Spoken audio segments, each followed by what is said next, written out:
Hi, I want to show you guys this Sigma 28mm f2.8 lens that I have. It's actually Minolta mount, but it's a Sigma. It comes with this leather case. So unfortunately, this lens have fungus and haze, but I'm gonna sell it at cheap price. So hopefully it's worth it for you guys. So this is the front, this is the back. You know. So focusing is smooth, aperture is smooth. All right.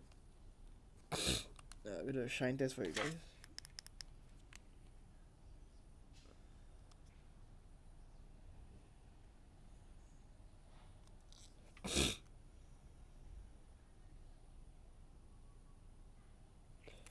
Yeah, so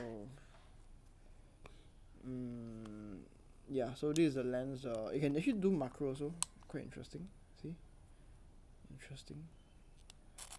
So yeah, if you're gonna buy this lens, you need to clean this, or you can also use this for parts. So I'm gonna sell at cheap price. If you find this video helpful, please like, subscribe, and share, and see you guys later. Bye. God bless.